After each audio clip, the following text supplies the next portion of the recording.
Future Sense is a podcast edited from the radio show of the same name, broadcast on Bay FM in Byron Bay, Australia at bayfm.org. Hosted by Nick Jeans and well-known international futurist Steve McDonald, Future Sense provides a fresh, deep analysis of global trends and emergent technologies. How can we identify the layers of growth, personally, socially, and globally? What are the signs missed, the truths being denied? Science, history, politics, psychology, ancient civilizations, alien contact, the new psychedelic revolution, cryptocurrency and other disruptive and distributed technologies, and much more. This is Future Sense. And yes, you are now tuned to Future Sense here with myself, Nick Jeans, and my co-host, Steve McDonald. Good morning, Steve. Morning, Nick. You're playing with your technology over there. I love that. I'm sorting out my USB sticks. You just had an interesting experience on Facebook there. They stopped you from posting for a minute. That's curious, I had a VPN operating and I logged out for a minute and went to log back in, and they said, we're just limiting your access because we want to protect our users from spam. And just obviously an automatic, unthinking response from their machinery. Yes. So those of you who use VPNs, which are virtual personal networks, private networks, perhaps that's an interesting thing that the algorithms on Facebook and other social media are doing at the moment. Yeah, and if you don't use VPNs, you probably should these days, just for privacy, basically. Yeah, true that. Well, today we're going to be talking about, what? Interesting topic today. We're going to go a little psychological today. I had a vision, Nick. You did? You had a vision over the weekend. Not the first one you've had, but... I had a visionary moment of a cat seeing itself in a mirror for the first time and freaking out. I've seen those videos. They're very funny. So fun. They're very amusing. Very amusing. And then the realisation was around the fact that this is happening to humanity at the moment. We're seeing ourselves in the mirror for the first time and we don't recognise what we're seeing and we're freaking out and maybe wanting to fight ourselves initially. Yeah. Or freezing up in some cases. It's that psychological response, fight or freeze, and I think those... Fight, flight or shite, I think. Shite. Fight or shite. Here on Bay FM, that's when you're going to get plenty of shite here this morning, but good shite. Hopefully good shite. And I guess what we're talking about there is certainly partly to do with the shadow, the reflection, the other part of ourselves. That's right, recognising that part of ourselves that we don't normally see. Yes. Carl Jung, of course, a great psychologist, said the psychological rule says that when an inner situation is not made conscious, it happens outside as fate. That is to say, when the individual remains undivided and does not become conscious of his inner opposite, the world must perforce act out the conflict and be torn into opposing halves. I guess that's what they're saying. If we can't recognise the darkness, our shadow within, then what we do is project it outwards and tend to either, as you say, to fear it, to flee from it, or to freeze up and not know what to do.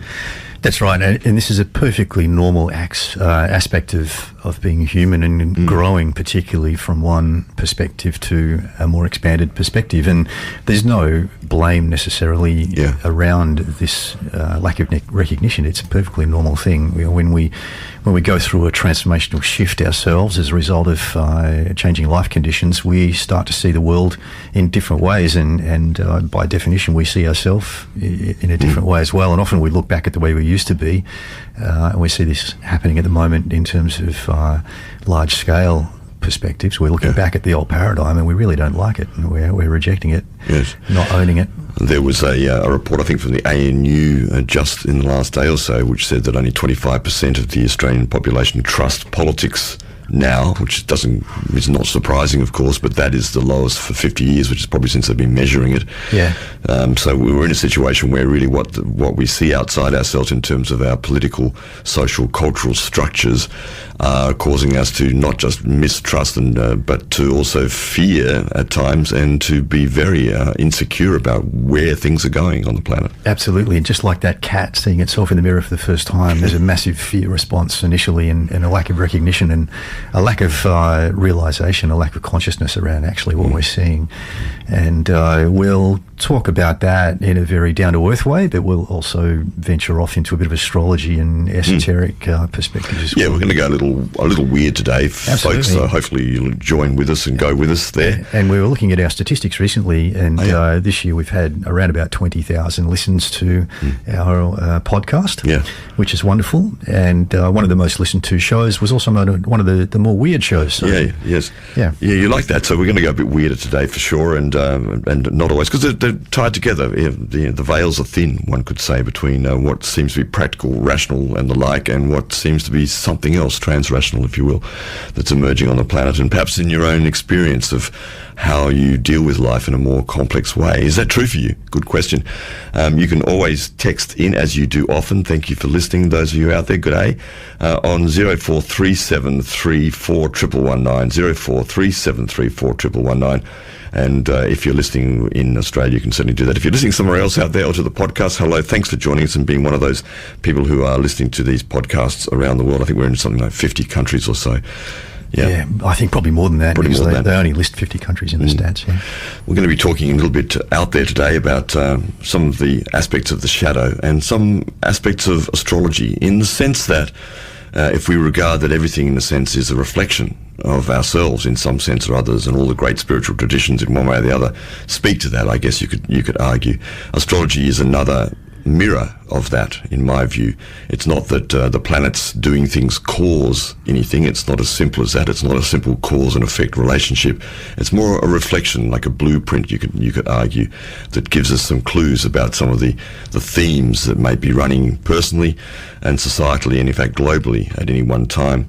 And in this period, there's such a strong series of conjunctions of planets moving as they do with respect to where we are positioned in the cosmos, in our solar system. And we're not talking about rational science here, but we are talking about geometry. We're talking about energetic forces here. And in this time coming up currently, but especially in 2020, which itself is an interesting number, 2020, they always said hindsight is 2020 vision. Yeah. Kind of interesting just that, because perhaps we are really now in a place where we can't simply rely on hindsight. We actually have to have some serious foresight moving forward, and there is an opportunity too that is reflected in the status and the positioning of the planets in the next period of time and this current period of time. And I'm referring particularly to Jupiter, Saturn, and Pluto, which actually have not met in the same way in the sign of Capricorn, where they are, since 1284. That's a long time ago, nearly 800 years ago. Yeah.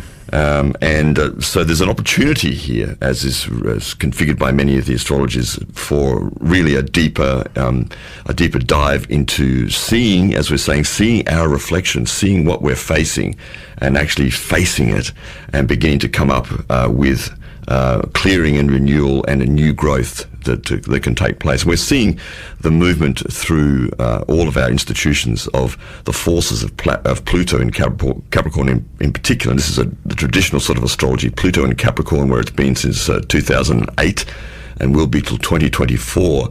In this period, it's been an incredible revelation of what's behind the scenes, what's actually operating here, who's pulling the strings, who's got the power, and who is powerless, and where are those things situated. And it's getting pretty clear that we are now seeing quite strongly that perhaps most of us don't seem to have much power anymore in terms of the external world. That's true, and in the context of the global transformation that is underway, which is a shift from the old scientific industrial era into something new, this kind of revelation is pretty normal during times of transformation, and in fact is part of the evolutionary tension driving the transformation, is the sudden different perspective that reveals truths that previously were shadow aspects. In other words, things that we were immersed in but were not really conscious of.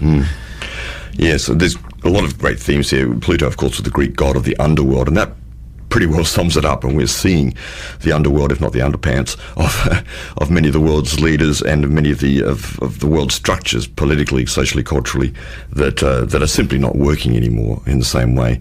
And there's a great possibility with Pluto reflecting this idea of purging, of exorcising, of releasing buried power or core truths, it's the planet also of creative destruction. So it's not all bad. And I think this is the key that we'll probably come around to, is this is a possibility now of actually really creating something new out of the naturally destructive process that seems to be occurring on the planet, the breakdown of things. Absolutely, and it's a normal cycle, the cycle of birthing and creativity, and then eventually things go through their life cycle and die and fall apart. And we're in a time at the moment where we've got sort of simultaneously collapse of the old paradigm and the old social structures, the old ways of being human, and the birth of something new happening at the same time.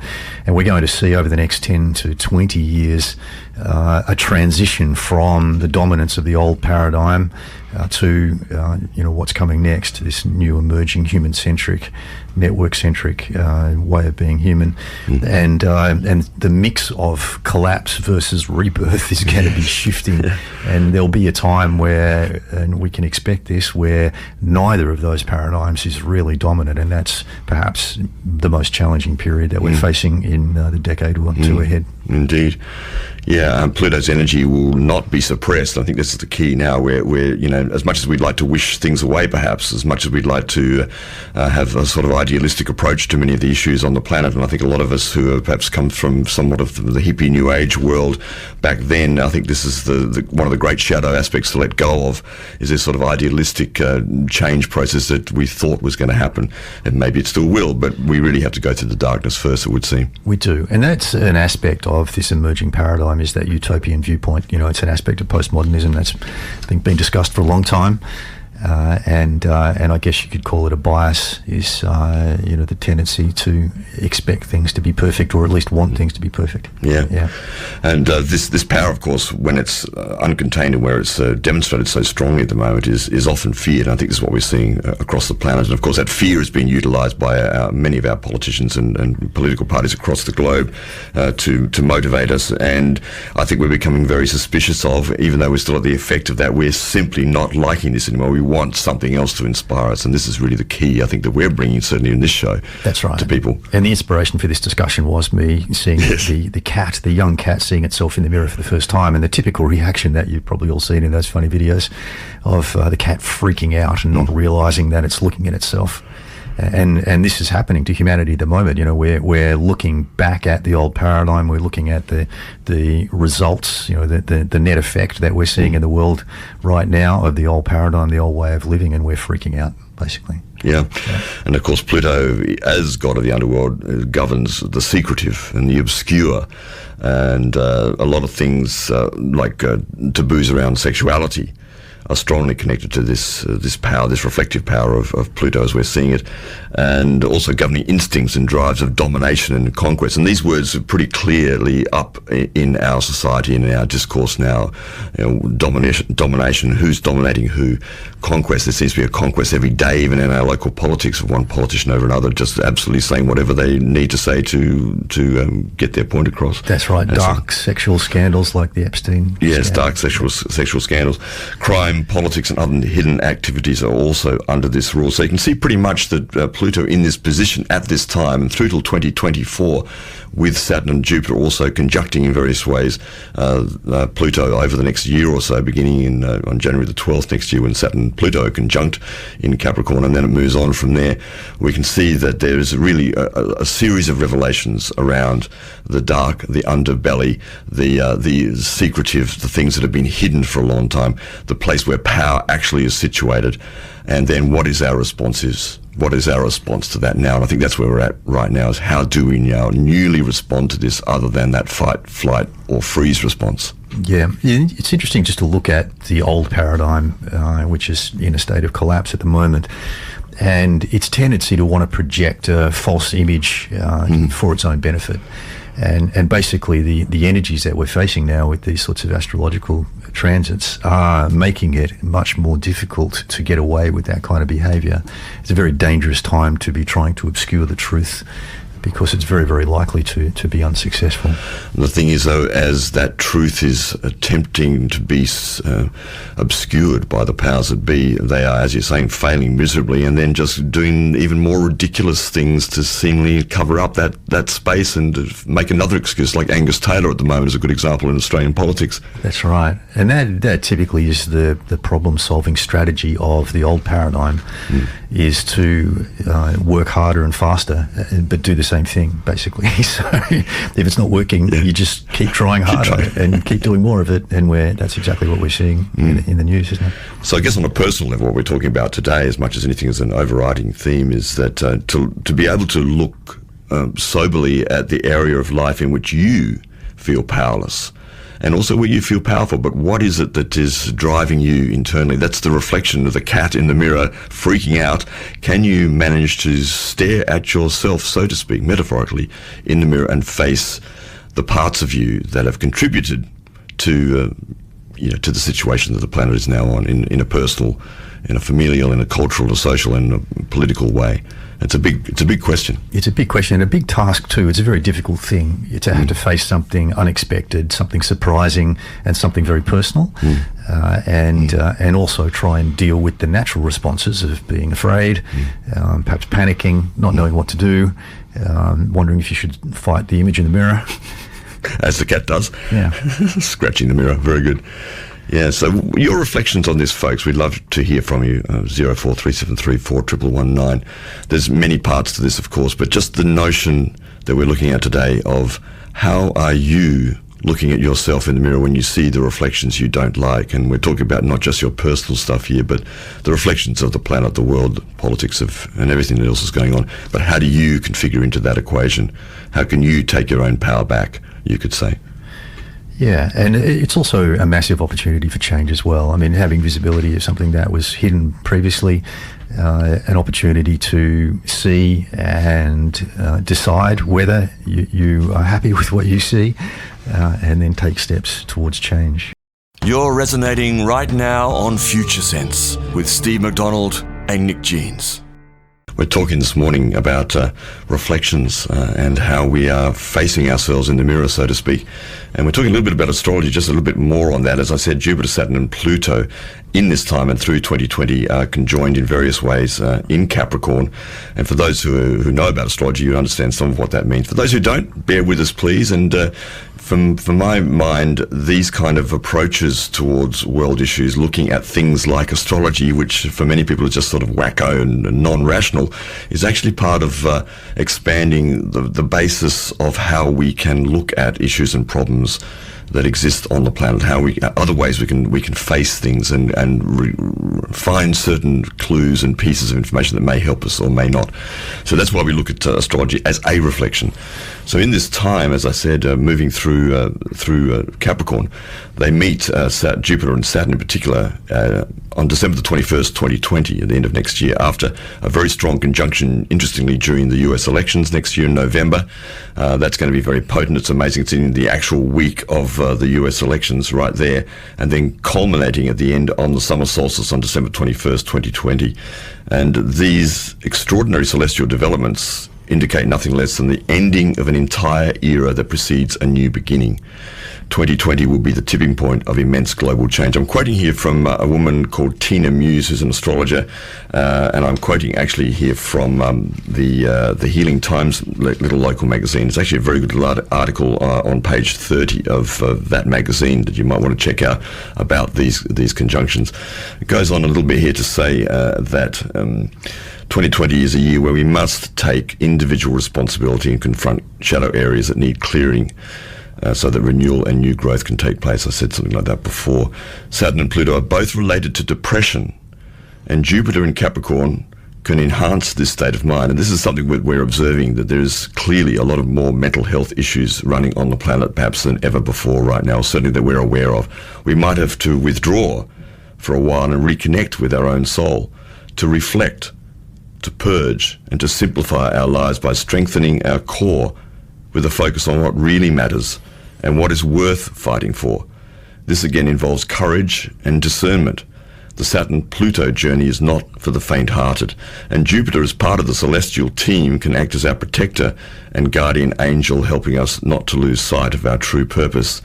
And Jupiter, being a very benevolent and beneficent planet, offers that possibility of being sort of an angel, a guardian angel to things. However, Jupiter can also be rather extravagant and indulgent, so you've got to be careful of that one too. And it is, in a material, practical sense, it is a guardian angel, really, as a gas giant, and because of its massive size, it tends to attract any stray rocks flying around the neighbourhood and take care of them before they hit us here.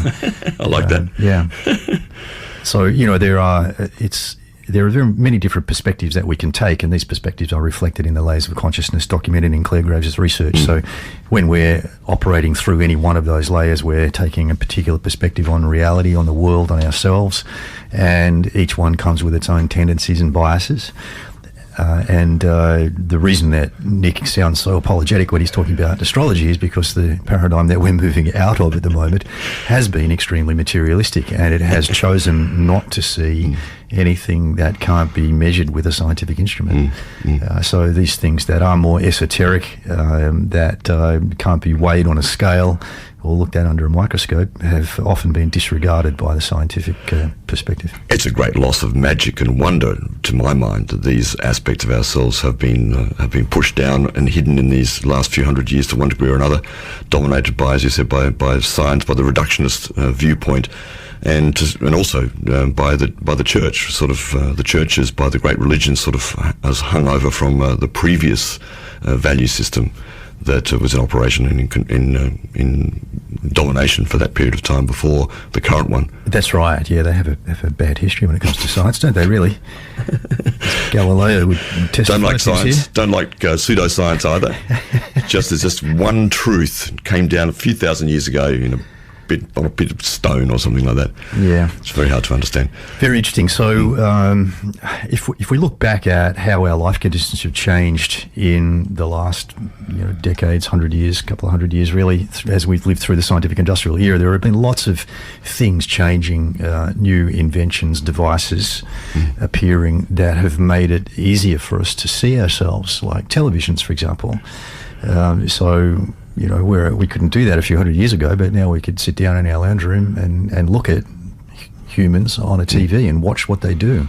Or ourselves, we've photographed, we've filmed some sort of antics of our own, and we've put it on YouTube, and we've got a few 100,000 hits. It's a whole different world, isn't it? That's right. I mean, there's been an incredible trend, really. It's like our head has been turned to look back at ourselves, particularly through the latter stage of the scientific industrial era, and all of the surveillance that has appeared in more recent times, the government surveillance from an intelligence point of view, but also surveillance capitalism, where we as humans want to know everything that we're doing, to the point where we seem to be losing all of our privacy. Yeah.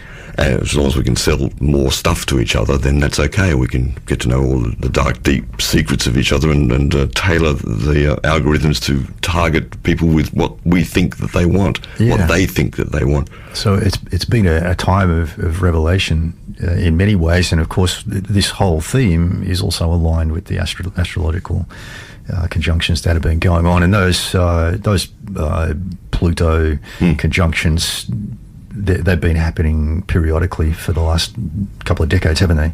Well, Pluto's been, that's in Sagittarius. When Pluto was in Sagittarius before 2008, for example, a decade plus ago, we saw the rise in Sagittarius of a lot of light bringers. And I'm thinking immediately of someone like Julian Assange, for example. People actually reveal stuff. Yes. And that's an early expression of Pluto an expression of Pluto in Sagittarius before Capricorn. We actually start to see the dirt behind the scenes, really start to see, and have to wash out what comes of that, because Assange, just because he revealed it doesn't mean that we saw it or that he's treated fairly. In fact, absolutely not. And on that, we should mention that Philip Adams has started a petition on change.org for justice for Julian, and particularly to try and stop him being extradited to the USA, where he's facing 175 years in jail or something like that. So we've tweeted a link to that. We've also posted that link on our Facebook page, and we have signed it, and we'd love you to sign it as well.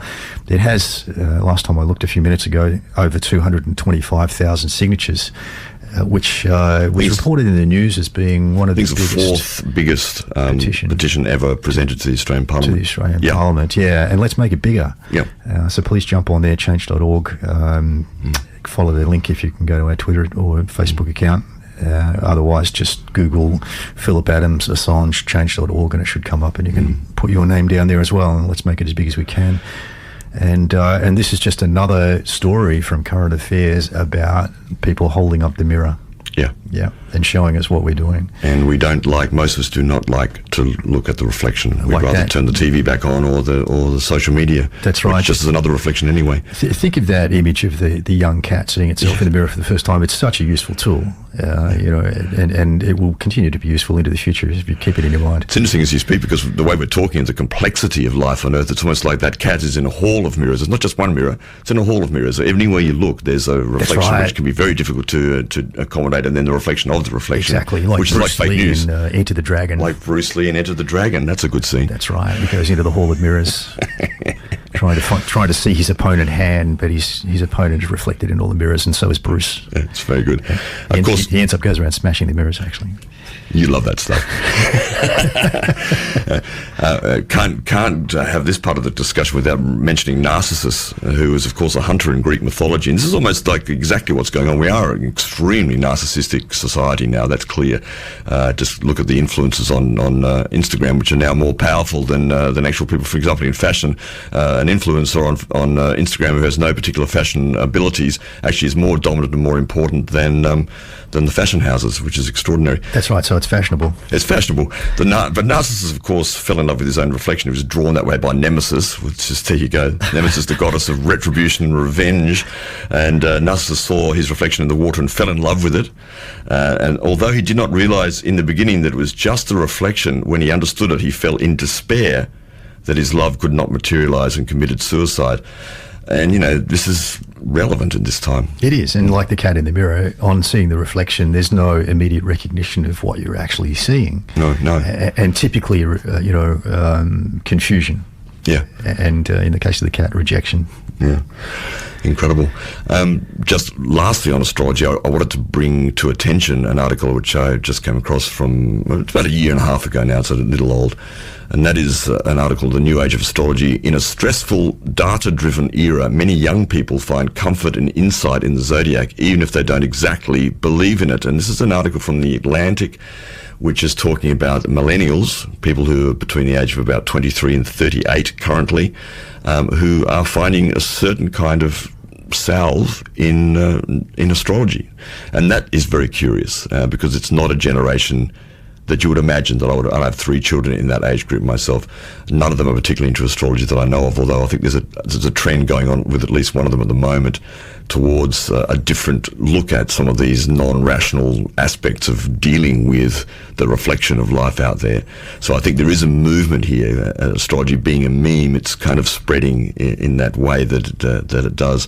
On social media, this article says astrologers and astrology meme machines amass tens of hundreds of thousands of followers, which is pretty interesting. So I haven't had a good look at this fairly long article, but it does point to this movement of younger people towards some other kind of answers to the complexity of life on Earth right now. That is interesting, yeah. And there are a couple of things that came up in what you've been saying, which link to Graves' research around the paradigm shift and how humanity is changing. One of them is that depression was forecast in his research, from which he commenced back in the 1950s.